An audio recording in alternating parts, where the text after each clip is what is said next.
야당에서는 끊임없이 이게 충돌 이어야만 하는 것 같아요. 참 답답합니다. 아직도 낡은 사대주의에 빠져서 이재명 대통령의 큰 그림을 못 읽는 작자들이 있습니다. 우선 뉴스 보도부터 똑똑히 보시죠. 이재명 대통령이 어제에 이어 오늘도 이스라엘 정부를 공개 비판했습니다. 끊임없는 반인권적 행동으로 고통받는 전 세계인들의 지적을 한 번쯤은 되돌아볼 만하지 않느냐면서 실망이라고 했습니다. 이재명 대통령이 이스라엘을 비판하니까 국힘은 얼씨구나 하고 외교 참사라고 떠드는데 과연 그럴까요? 이재명의 입에 담긴 소름 돋는 외교적 계산. 뉴스 다이브에서 어떻게 뼈를 때렸는지 들어보시죠. 야당에서는 끊임없이 이게 충돌 이어야만 하는 것 같아요. 그러니까 이게 이어야만 한다. 답답해요. 그러니까 그래서 끊임없이 이제 갈등적 상황과 소재를 만들고 싶어서 이슈를 만드는 건데요. 근데 저는 이렇게 생각합니다.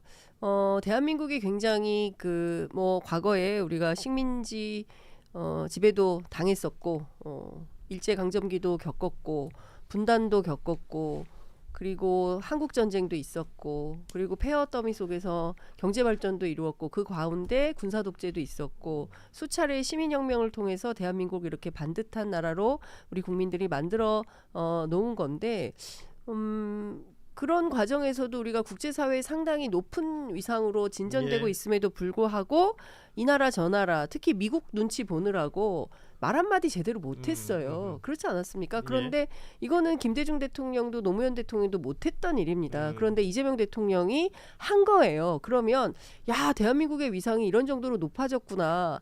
그리고 우리가 국제사회에서 할 수 있는 일들을 조금 더 강도 높게 해야 된다. 다른 거 다 떠나서 아니 이 명분 없는 침략 전쟁을 잘했다고 할 수 있어요? 그리고 이스라엘 군인들이 한 게 잘한 일입니까?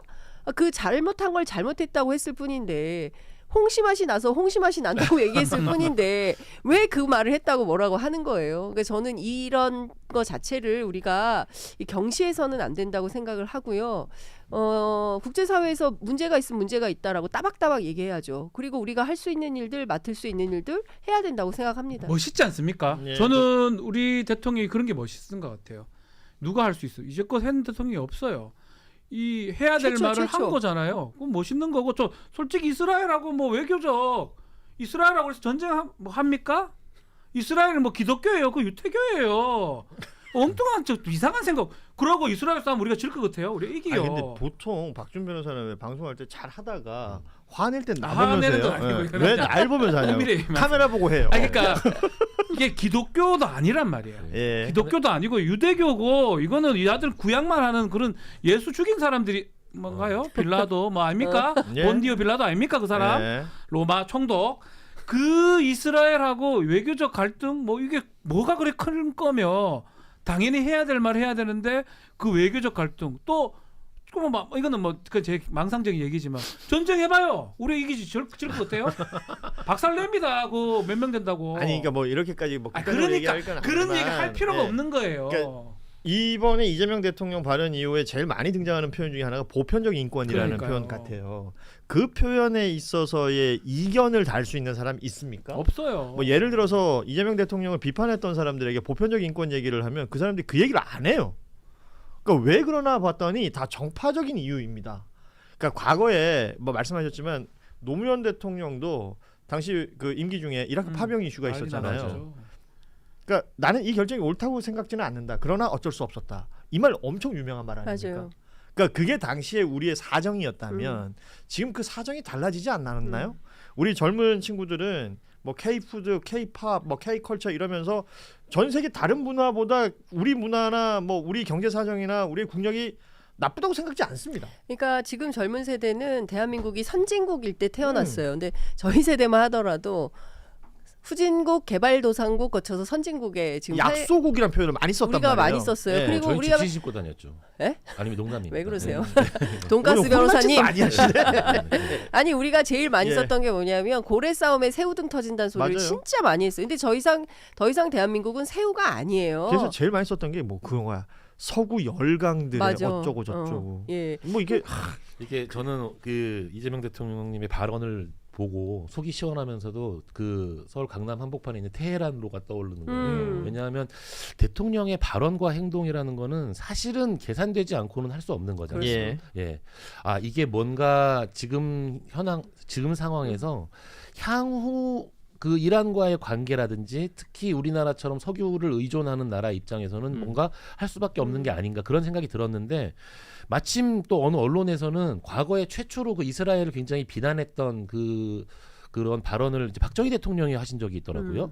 그게 이제 언론에서 나와가지고 이게 갑자기 오일 쇼크 때 예, 얘기니까요. 오일 쇼크 예. 때. 그러니까 이제 국익을 위한 뭔가 반드시 어떤 국익을 위한 그런 계산이 있지 않았나 그런 생각을 할 수밖에 없죠. 이번 X가 그 이란 외교부 장관하고 통화하기 몇 분 전에 올린 그렇습니다. 거라. 예. 네네. 그 있을 수밖에 없다고 생각해요. 그렇습니다. 이런 상황들을 두고도 뭐 얘기가 많고 지금 이제 이후에 알려진 거로는 국제기구 통해서 우리 돈으로 한 7억 원 정도 인도적 지원을 하면서 호르무즈 해협에 있는 우리 선박들에 대한 뭐 안전이라든지 이런 걸 보장하기 위해서 노력하고 있는 정부의 모습 이게 50만 달러더라고요.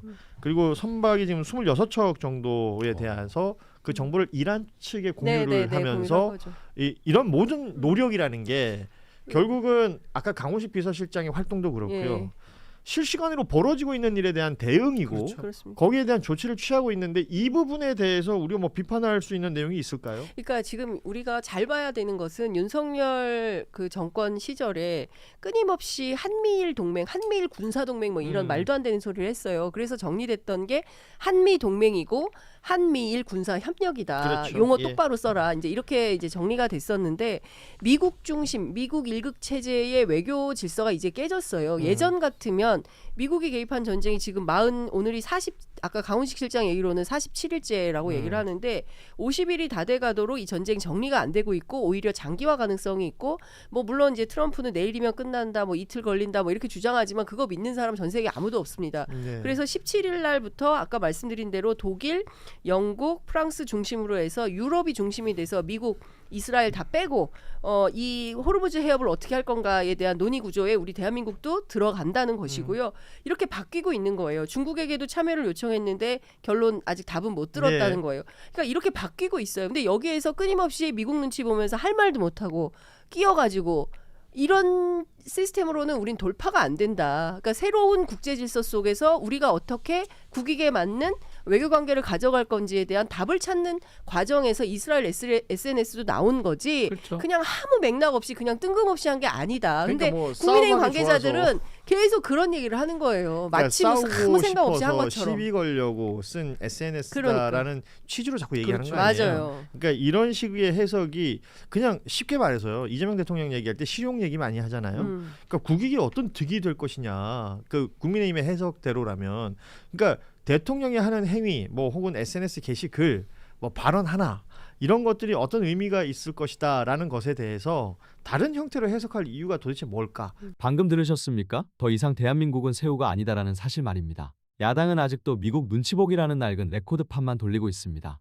이재명 대통령이 이스라엘을 비판한 건 단순한 감정이 아닙니다. 호르무즈 해협을 지나는 우리 선박 26척과 원유 2억 7천만 배럴을 지키기 위한 고도의 외교적 포석이란 말입니다. 미국 눈치만 보며 꿀먹은 벙어리가 된 일부 국가들과 달리 국익과 보편적 인권을 동시에 챙긴 진정한 자주 외교. 이게 바로 정상적인 국가의 지도자 모습 아닙니까? 합리적 의심을 지울 수 없습니다. 과연 저 반대의 세력들은 대한민국의 국익을 원하긴 하는 걸까요? 깨어있는 시민 여러분, 이재명식 당당한 실리 외교에 동의하신다면 구독과 좋아요 부탁드리며 여러분의 생각은 어떠신지 지금 바로 댓글로 남겨주세요.